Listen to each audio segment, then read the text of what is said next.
Hai, halo, assalamualaikum. Hari ini kita akan membahas koneksi antar materi modul 1.4 Budaya Positif. Pada kali ini kita akan mengkoneksi antara modul 1.1, 1.2, dan 1.3 ke modul 1.4 yaitu Budaya Positif. Di modul 1 kita sudah mempelajari tentang pemikiran KHD, di mana pembelajaran berarti menuntun anak menjadi manusia yang merdeka sesuai dengan kodrat alam dan kodrat zaman. Sebagai seorang pendidik sepatutnya menuntun menjadi among siswa dengan menerapkan ingal susung tulodo, ing madya mangun karso, dan tutwuri handayani. Sistem sebuah pendidikan menganut asas trikon, yaitu kontinuitas, yaitu budaya yang selalu berubah seiring dengan perubahan zaman, konvergen mengusahakan tertanamnya karakter bangsa, dan konsentris, terbuka dengan informasi luar. Pada modul 1.2, nilai dan peran guru penggerak, di mana nilai guru penggerak berpihak pada murid, mandiri, reflektif, kolaboratif, dan inovatif. Untuk visi guru penggerak menjadi pemimpin pembelajaran, mewujudkan kepemimpinan murid, mendorong kolaborasi, menjadi coach bagi guru lain, dan menggerakkan komunitas praktisi. Di modul 1.3, visi guru penggerak. Visi guru penggerak adalah representatif dari visual tentang bagaimana murid kita di masa yang akan datang. Karakter yang ingin diwujudkan tercipta pada murid berasaskan profil pelajar Pancasila. Visi diinterpretasikan menggunakan pendekatan IA atau inquiry apresiatif, yaitu paradigma menggerakkan perubahan yang berbasis pada aset dengan harapan terjadi perubahan yang lebih baik. Dalam menciptakan prakarsa perubahan direncanakan dalam bentuk tahapan bagja, sehingga lebih konkret langkah-langkah dengan harapan dapat terwujud meski dengan langkah awal yang sederhana. 1.4 Budaya Positif. Mewujudkan visi yang berarti menciptakan budaya positif di satuan pendidikan.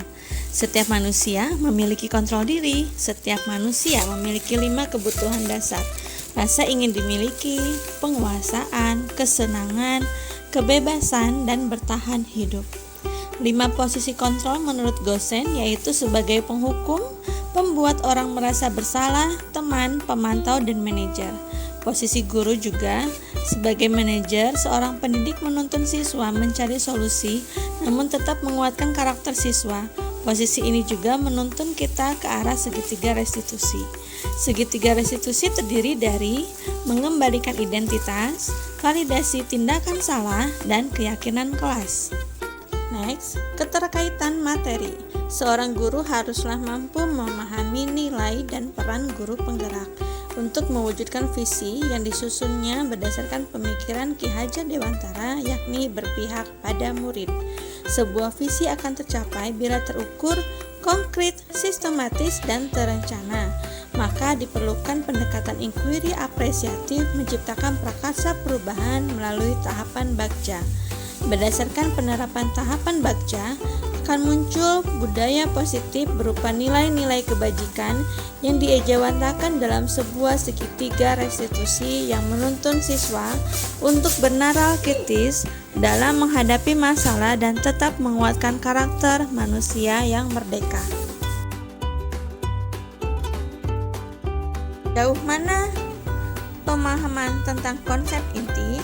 Yang pertama yaitu tentang disiplin positif, merupakan pendekatan mendidik anak untuk membentuk kontrol diri dan pembentukan kepercayaan diri, sehingga mereka bisa berperilaku dengan mengacu pada nilai kebajikan dan nilai motivasi intrinsik.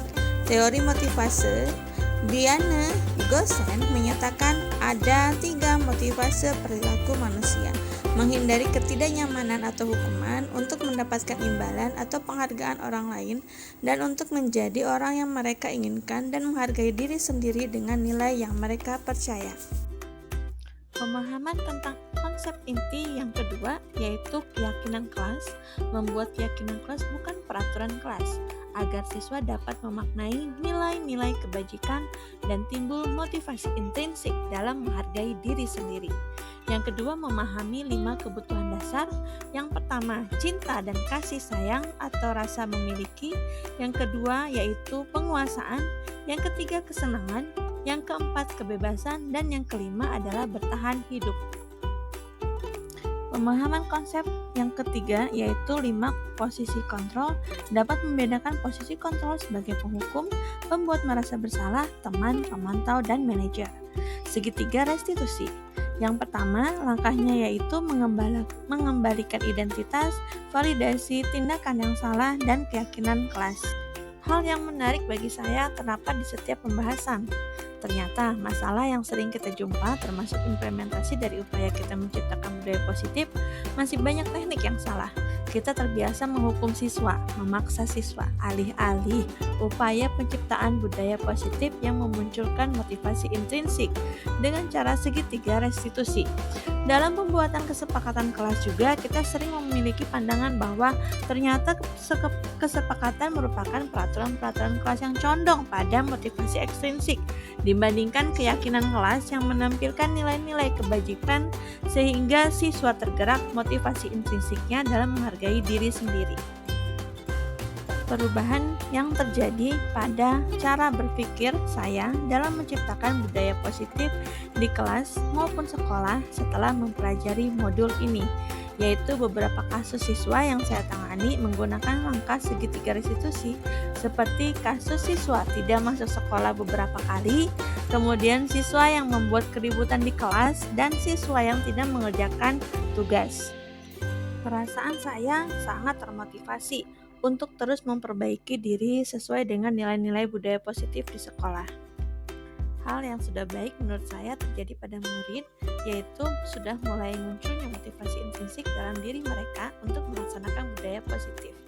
Kemudian, dan hal yang harus diperbaiki adalah selalu konsisten dalam menerapkan motivasi intrinsik dan memberi pemahaman pada guru lain agar dapat memposisikan sebagai manajer. Sebelum mempelajari modul, posisi yang paling sering dipakai yaitu pemberi hukuman, karena dampak yang dirasakan itu langsung terjadi. Setelah mempelajari modul, posisi yang saya pakai adalah sebagai manajer. Meskipun tidak langsung terjadi, namun itu membuat perasaan saya senang dan termotivasi untuk memperluas dampaknya ke rekan sejawat. Perbedaannya, jika sebagai penghukum dampak akan terjadi secara langsung, namun jangka pendek. Ketika sebagai manajer akan berpengaruh dalam jangka panjang dan menjadi sebuah budaya positif yang dapat menular ke siswa lain. Dulu saya pernah menerapkan ini, yaitu pada validasi tindakan yang salah dan mencoba menguatkan karakter siswa.